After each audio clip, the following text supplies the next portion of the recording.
13 dengan cara peraturan yang diatur oleh ulama sifat kalam. Kalam yang diterjemah oleh Tuan Syekh kita pada rahimahullah taala dengan mana berkata. Yang itulah satu sifat yang sedia ada di zat Allah Subhanahu wa taala. Yang lepas kalam, sifat kalam di mana perkataan itu tiadalah tiada daripada suara, tiada berhuruf, tiada bersuara, lepas kan? Dan sama balik.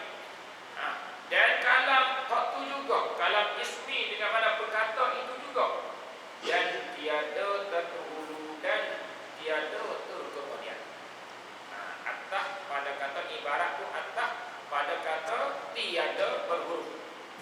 Jadi ibarat takdirnya sifat yang sedia adanya sifat pada zatnya ta'ala yang tiada terdahulu dan tiada terkemudian. Jadi sifat kalam ini bukannya huruf, bukan suara, bukan jenis hak dahulu dan kemudian. Kenapa bukan dulu kemudian? Karena kalau dulu kemudian, kalau terdahulu dan terkemudian, tentu hak itu kena baharu. Mana dulu, mana kemudian? Kita kata contoh, saya contoh. Manakah ayat yang awal hak Tuhan turun kepada Rasulullah SAW?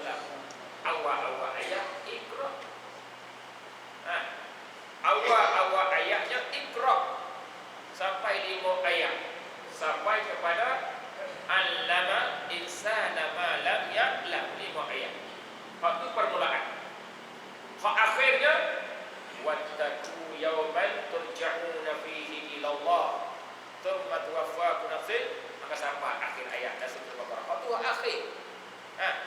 Kalau sifat kalam itu akhir, ada awal ada akhir, maka dia akan sifat tadi hak awal akhir dia ada di mausuf dia, di zat dia. Maka kalau sifat itu adalah baru, beradanya di mausuf konteks ada, tentulah mausuf dia pun baru. Maka hak tu kalau hak baru ialah kena pada kalam lafzi, bukan kalam, bukan sifat kalam, bukan kalam ismi. Hak kalam ismi ni kita nak bicara satu sifat yang ada betul-betul di zat Allah Subhanahu wa taala. Hak sedia, apa hak sedia? Sedia itu ialah mala awwalalah, benar yang tidak ada permulaan.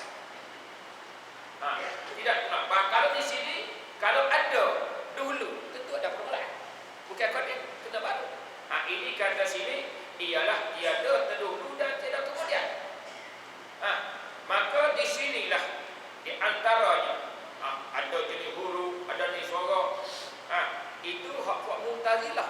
Kenapa? Kerana orang yang mengatakan hak ni, hak huruf suara ni, hak tu bagi kalam Tuhan tu baru.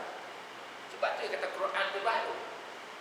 Dengar dalilnya, inna anzalnahu fi lailatul qadr. Satu. Inna anzalnahu Qur'anan Arabiyyan. Sesungguhnya Al-Quran itu turunnya dengan bahasa Arab. Bahasa Arab ni bahasa Arab. Lepas tu imam ahli sunnah wal jamaah jawab kata, hak baru itu hak tu kalam lafzi. Hak kita ni kalam ismi, satu sifat yang ada betul-betul di zat Allah Subhanahu wa taala. Malah hak tu hak konteks. Hak kita pun satu Arab yang ada di anak lidah. Hak tu pun tak berhuruf, tak bersuara. Bukan dulu, bukan kemudian juga. Hak dulu kemudian yang saya dah cakap ni, sifat sama, sifat basar. Hak tu apa dulu kemudian? Makan nasi, makan dulu nasi. Hak tu tak lafzi. Dengan sifat ni lah celaru. Kita celaru. Orang zaman dulu pun celaru sifat kalam ni. Sebut kata Quran. Quran tu nak panggil makhluk ke kodek.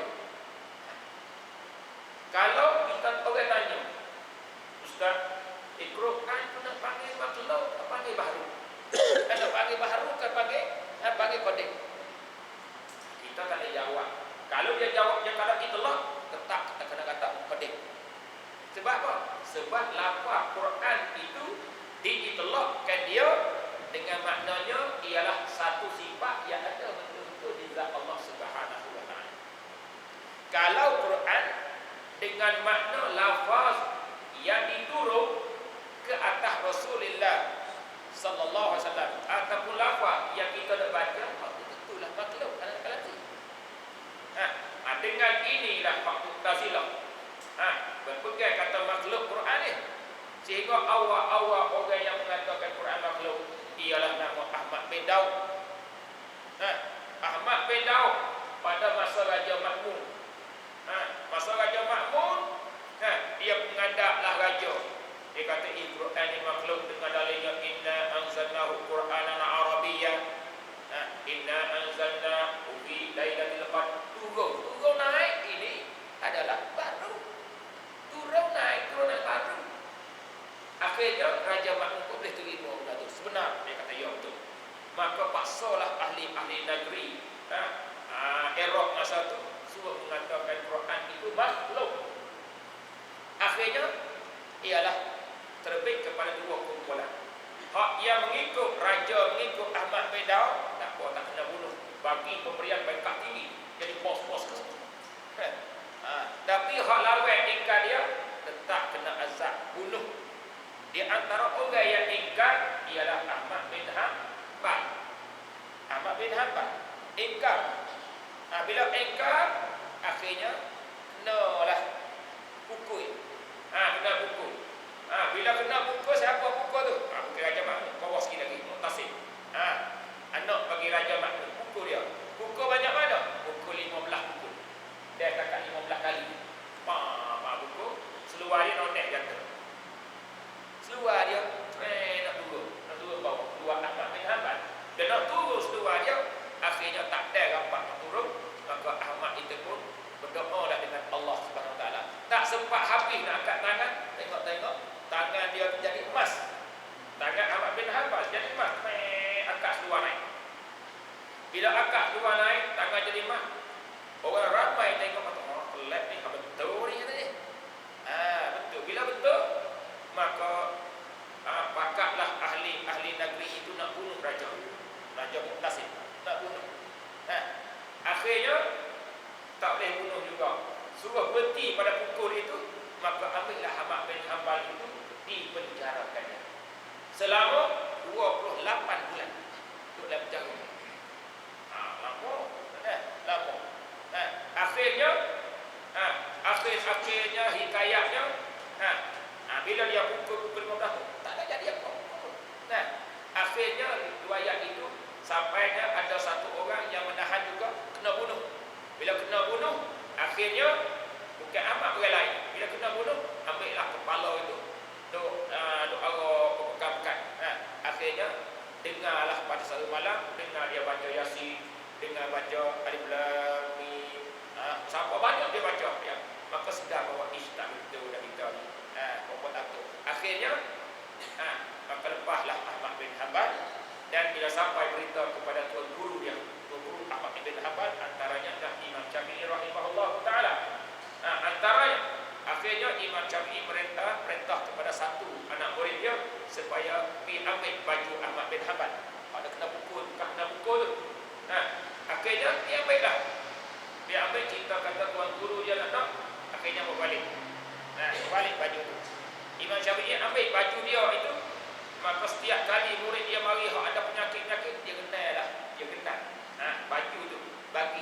Kalau mata tu pun tak nampak, curah balik. Itulah antara kelebihan Ahmad bin Hanbal, sehingga pada masa itu makam dia diberikan makam Anbiya pada masa itu. Hebat. Mempertahankan, dia tak pakai risuah, tak kira orang. Sebab apa? Padahal kan dia kata Quran makhluk, tak ada masalah. Padahal makhluk macam mana? Quran dengan makna lafaz yang diturun, tak ada masalah. Tapi dia bimbang rakyat Melaka, tak erti banyak. Bimbang takut, kata Quran ni makhluk, kena pada Quran sifat. Bimbang, dia jaga ulama. Kita ni alih sikit ya, sudah. Boleh kata. Isa anak Tuhan, boleh kata tu. Tak boleh tu. Orang nak kata itu je, tapi kita kena jaga. Wajib kita pelihara kan.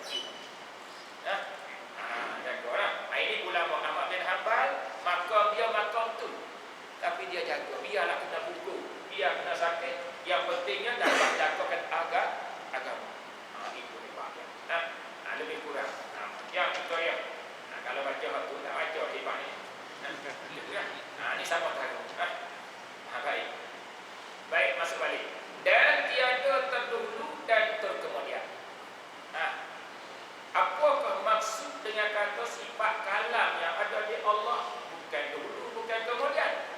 Sebabnya kerana kalam Tuhan itu qadim. Bila qadim, tentu tidak dahulu kemudian. Hak qadim ni benda yang tidak ada awal. Hak baru itu, hak dulu kemudian ni ada awal. Itu saja. Artinya, arti tiada dahulu dan awal. Kemudian tiada disifatkan dia dan sifat kalam dengan dahulu dan kemudian. Sebab apa tak boleh sifat dahulu kemudian? Kerana bahawasanya sifat kalam tu sifat yang satu juga, sifat satu tak dahulu dia je banyak. Kita kan, saya contoh. Satu orang itu dia kahwin-kahwin dah lama 80 tahun, boleh anak seorang. Anak seorang lama tu, nak anak juga. Bila anak seorang itu nak panggil apa dia? Nak panggil abang ke panggil adik? Kalau abang, tentu dia ada bawah dia adik. Kalau panggil adik, tentu ada atas abang. Dulu dia nak panggil apa? Panggil abang ke lelaki orang kata orang Kedah. Orang Kedah panggil abang, panggil lelaki-lelaki orang tak. Kalau seorang panggil abang juga. Tapi pada wakil tak boleh panggil apa dia. Nak panggil abang adik, sebab ada pasangan dia, ada saingan dia. Ada saingan kau boleh panggil. Boleh panggil adik abang ataupun dulu dan kemudian. Abang tu sebab orang abang, kerana dia lahir dulu daripada hak ni. Hak ni sebab panggil adik, kerana dia terkemudian pada abang dia. Apa boleh? Ini hak satu. Nak panggil dia tak boleh panggil. Ini dia ilah kata kerana bahawasanya sifat yang satu juga. Habis. Tak panggil dulu dia ada satu. Sebab sifat kalam. Namun bagi satu benda yang ada di zat Allah. Ada pun kalam lafzi. Baru panggil dulu dia apa? Alhamdulillahi Rabbil Alamin. Alham dulu pada Rabbi. Rabbi dulu pada apa? Janganlah Allah. Allah lebih dulu daripada Al-Alamin. Kita buat. Itu sifat lafzi. Itu kata satu dua. Bahkan malah naik lagi, atas lagi. Naik lagi. Bukan saja, bukan hulu, bukan sorok. Bukan saja dulu dia. Bukan pula bahkan tiada berkelakuan sifat itu dengan satu kelakuan daripada segala kelakuan kalam dengan makna perkataan. Sebut kata perkataan, nyata bahawa kalam ini. Nak kata sifat kalam itu ada apa? Ada seiras apa? Dekat perkataan. Dok langsung nak kata berkelakuan tu kan? Dok. Nak kata ada huruf? Dok. Nak kata dulu kan? Dok. Nak kata error kan? Berubah kan? Dok. Nak kata bila tetap kan? Dok. Nak kata salah kan? Dok. Nak kata silap kan? Dok. Kenapa? Sifat kalam tu ada di Allah. Mana? Seperti. Ini baik jagoan. Seperti ini kena ubah ni. Takut silap. Seperti ini misal hak nafi. Bukan misal hak isbat ni. Misal hak manfi. Seperti yakni misal hak manfi. Maknanya hak ni bukan. Hak ni termasuk dalam kalam lafzi. Bukan kalam ismi. Seperti keadaannya, keadaan sifat kalam tu daripada bahasa Arab dan perlahan, derah, slow dan nyaring derah. Jangan baca derah. Alah, sibuk oleh panjang tu. Ganggu ke sembahyang. Hak tu apa? Hak tu kelakuan kalam lafzi. Hak tu kataan. Mungkin baca slow lah, tak dengar lah, tak sah maya, tak dengar diri dia. Hak tu kalam lafzi. Maka kalam ismi ini suci daripada nyaring, sunyi daripada suci pada perlahan, sunyi daripada bahasa Arab bahasa tu. Hati Quran itu bahasa Arab. Asalnya Quran itu bahasa Arab. Maka mari disampai Nabi itu terjemah mari bahasa Kipti. Mari bahasa tu Suryani. Mari bahasa tu Arabi balik. Itu banyak. Kitab-kitab sabu bahasa tu, Taurat bahasa tu. Asalnya bahasa Arab satu ya.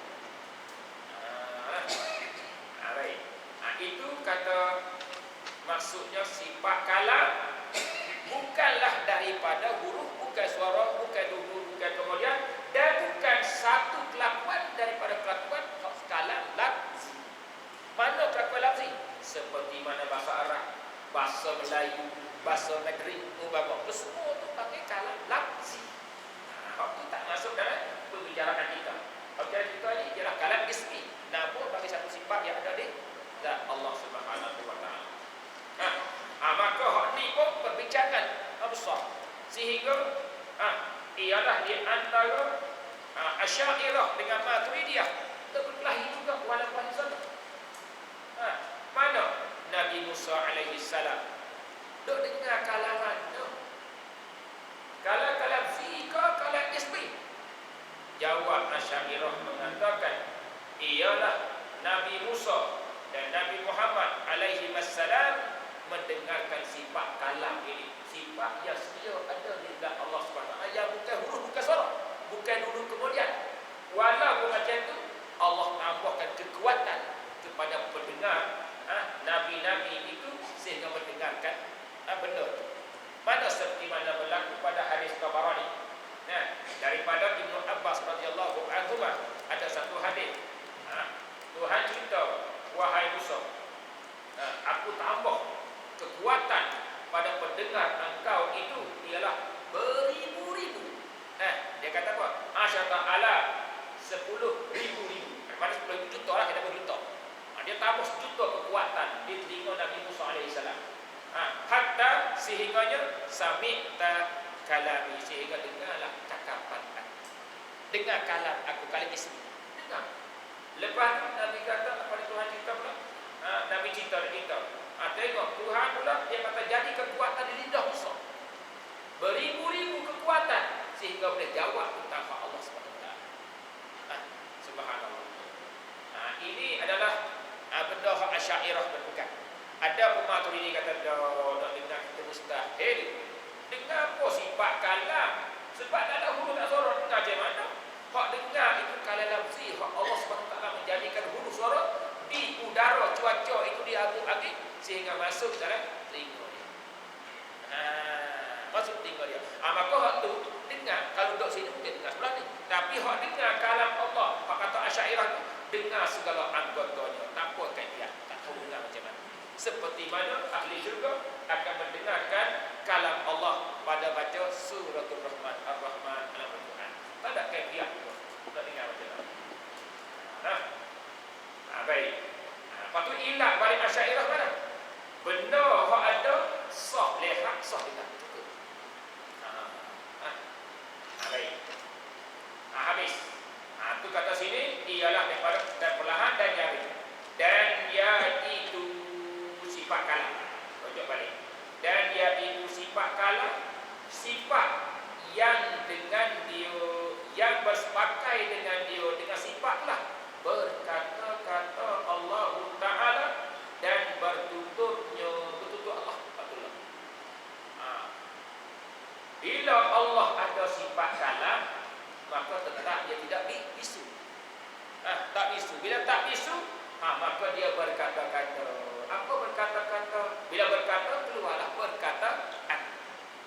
Mana istilah berkata-kata? Hak saya terjemah dulu daripada kalam masdari. Kalam masdari.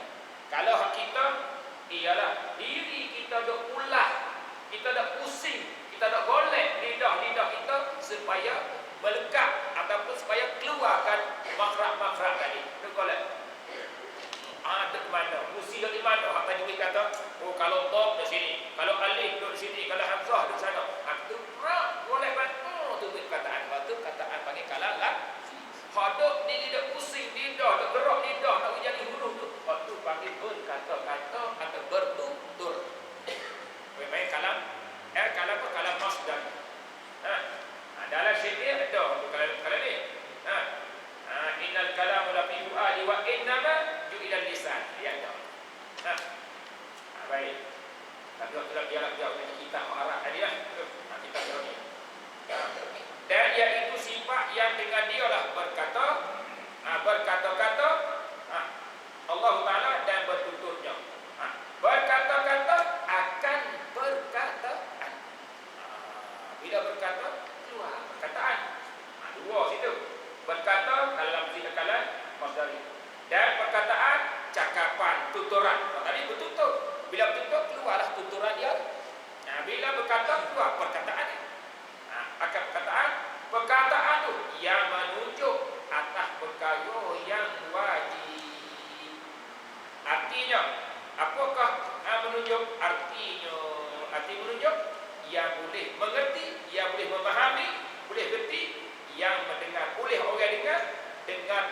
dengan kalam perkataan tadi, dengarkan perkara yang wajib.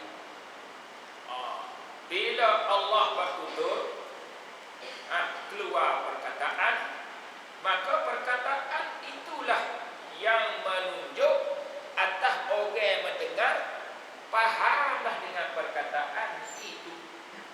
Ini isyarat bahawa kalam itu adanya tugasan, ada urusan, ada pekerjaannya. Pekerjaan takluk dia ada, bagi takluk dalalah. Takluk yang bahasa menunjuk, yang bahasa habak, yang bahasa nak bercerita. Yakni bila Allah itu mengeluarkan perkataan, perkataan itulah yang menunjuk, yang mengerti, yang kita boleh faham, dia habak benda wajib. La ilaha illallah, la ilaha illa ana.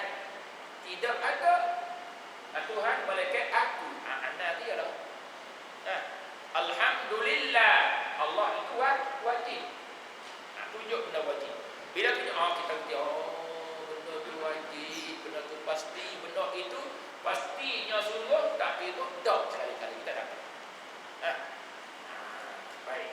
Dikatakan wajib sini, wajib pada akal, bukan wajib syarak ni. Wajib akal. Baik. Dan kita sambung balik. Dan perkara yang mustahil dan perkara yang harus. Jadi takluk kalam ini, takluk kalam, urusan kalam, pekerjaan kalam ialah 3. Yang pertama, ia dihadap kepada benda yang wajib, dia hadap benda mustahil, dia hadap pada benda yang harus. Macam mana rupa hadap ni? Artinya berurus itu dia habaq. Cakapan itu dia nak tunjuk, nak habaq tentang benda wajib, nak habaq benda mustahil, nak habaq benda jaiz. Mana benda wajib? Saya cerita tadi. La ilaha illa ana lillahil wahidil qahhar. Mana benda mustahil? Lau kana fihi ma alihatun benda mustahil. La fasadata. Jawab ni orang Yahudi, orang Kristian kata, nahnu apa ni? Inna Allaha faqir wa nahnu awliya. Fakir itu mustahil tak? Fakir itu mustahil di atas Allah SWT. Kenapa? Fakirnya kita. Ya ayuhan nasu antumul fuqara. Ya ayuhan nasu antumul fuqara Allah wallahu huwal ghani. Tapi orang Yahudi kata apa? Nahnu awliya, kami yang terkaya. Itu mustahil. Allah fakir mustahil. Itu Tuhan nak hikayat tentang perkataan orang Yahudi. Orang kafir mengatakan Allah itu fakir. Fakir itu mustahil. Hak benda harus banyak. Wallahu khalaqakum wa ma ta'malun. Allah nak cerita. Makhluk ramai-ramai. Allah Subhanahu wa taala menjadikan kamu itu adalah makhluk. Wa ma ta'malun, dan benda-benda hak kamu kerja tu pun makhluk juga. Hak tu pun Allah nak cerita. Cerita ni apa? Cerita dengan bersepakat dengan Allah ada sifat kalam. Seperti mana kita nak cerita anak kita. Kalau kita tak bisu, kita tu itu, tapi tak cerita lagi, yang kecil lagi. Wah, besar naik darjah dah 1. Bang, dek, mengaji sungguh-sungguh lah. Baiklah. Mengaji sungguh-sungguh. Kita kata, mengaji sungguh-sungguh tu, tu nak tunjuk kepada, nak cerita kepada anak kita suruh mengaji sungguh. Jangan malah. Kalau malah, kita jadi sangsara lah masa depan. Bukan saja dunia, akhirat pun sangsara. Kalau kita mengaji sungguh-sungguh, insya-Allah senang dunia, senang akhirat. Ayat cerita. Hak kita ni harus lakukan, tak ada wajib lah kita ni. Tak ada wajib kalau kita jadi kita harus. Insya-Allah kita sambung balik. Pada kata maka bukanlah sifat kalamnya itu diri berkata-kata dan berteta. Jadi kita ulas balik. Dia sambung balik ulas 3 kali ulas. Hak dengar telinga pun ada, hak kitab pun ada. Kita kumpul ke semua. Asal masalahnya ialah wajib di atas kita yakin, i'tikad bahawa Allah ada satu sifat dikatakan kalam. Diterjemah oleh Tuan Syekh kita dengan ada berkata. Bila ada kalam, ada berkata, tidak bisu selama-lamanya. Maka berkata ataupun sifat kalam Allah itu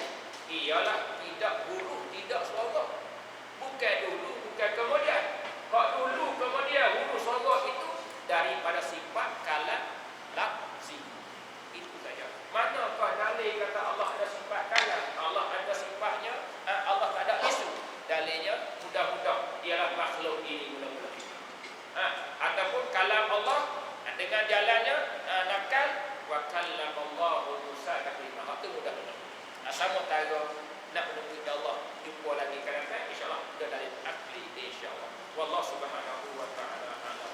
Bismillahirrahmanirrahim. Alhamdulillahirabbil alamin. Wassalatu wassalamu ala sayyidina